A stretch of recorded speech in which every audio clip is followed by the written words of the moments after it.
এজন্য এই 10 দিনের মধ্যে প্রচুর পরিমাণে আমল, আপনি রমজান মোবারকের শেষ দশকে তারাবি, রোজা, লাইলাতুল কদর, এই কয়েকটা আমল এই 10 দিনের মধ্যে উলামায়ে কেরাম প্রায় 10 রকমের আমলের কথা বলেন।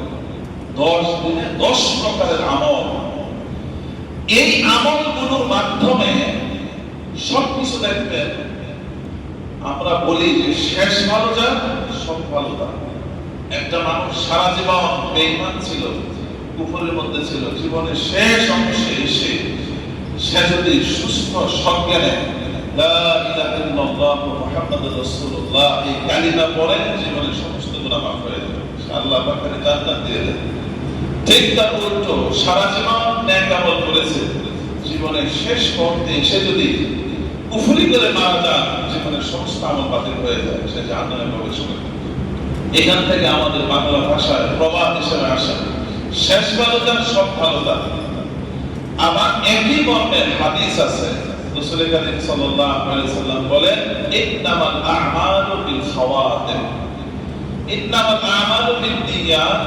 এটা যেরকম একটা হাদিস, সহিহ বুখারীর প্রথম হাদিস, ঠিক অনুরূপভাবে একই ওজনে, একই ধারায়, একই সিস্টেমে আরেকটা হাদিস, ইন্নামাল আ'মালু বিল খাওয়াতিম, যে মানুষের আমলের শেষ মূল্যায়ন হয় তার পরিসমাপ্তির দ্বারা, খাতেমা।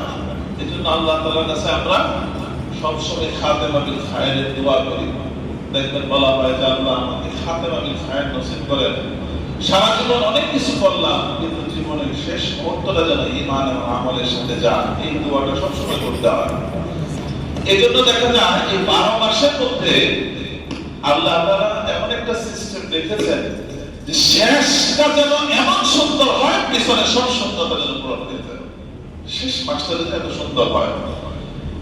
কিন্তু আমরা রমজানকে আল্লাহর মেহেরবানিতে অনেক মানুষই যারা 5 ওয়াক্ত নামাজ পড়ে বা পড়ে না, বা দিন সম্পর্কে একেবারে গাফেল, সবাই কিছু না কিছু গুরুত্ব দেয় রমজান মাসে পরিবেশের কারণে, এবং রমজান কেন্দ্রিক ব্যবসা বাণিজ্য সবকিছুর অবস্থা পরিবর্তন হয়। এই জন্য সবাই কিছু না কিছু বুঝে যে একটা মাস এসেছে, এই মাসের সাথে আমলের সম্পর্ক। কিন্তু দুঃখজনক হলেও সত্য, জিলহজের 10 তারিখ এটা যে এত গুরুত্বপূর্ণ, এটা অধিকাংশ মুসলমানের অনুভূতিতে নাই, তার মাথায় নাই। জিলহজ মাস থেকে প্রস্তুতি, যে জিলহজ মাসের প্রথম দশক আমলের জন্য আসছে, সেটার জন্য আমি প্রস্তুতি নেই। রমজানের সময় বলা হয় এবং রমজানের সময় কিছু প্রস্তুতি হয়, কিন্তু রমজান মোবারকের চাইতে কেউ এই দশককে অনেক গুরুত্বপূর্ণ বলেছেন, কিন্তু এই দশকের জন্য আসলে আমাদের উল্লেখযোগ্য প্রস্তুতি নাই, এটা দুঃখজনক। এজন্য আমাদের পরিসমাপ্তি 12 মাসের শেষ মাস এমন ভাবে যেন যায় যে পুরো 12 মাসে আমাদের যে দুর্বলতা ছিল, আমাদের যে শূন্যতা ছিল, আমাদের যে ভুলভ্রান্তি ছিল, আমাদের আমলে যে ত্রুটি ছিল, আমাদের যে সমস্ত গুনাহগাতা হয়েছে, সব কিছু থেকে তওবা ইস্তেগফারের মাধ্যমে পুরো বছরটাকে আমরা যেন নিষ্কলুষ এবং আমলে ভরপুর করতে পারি। এজন্য আল্লাহ পাক এই জিলহজের শেষ দশকের মধ্যে অনেকগুলি আমল রেখেছেন, অনেকগুলি আমল, পরিসমাপ্তিটা যেন সুন্দর হয়। এজন্য আমরা এই জিলহজ মাসের এই 10 দিনকে আমরা অত্যন্ত গুরুত্ব দেওয়ার চেষ্টা করব, এবং এই 10 দিনে যে সমস্ত আমল আছে সেই আমলগুলিকে গুরুত্ব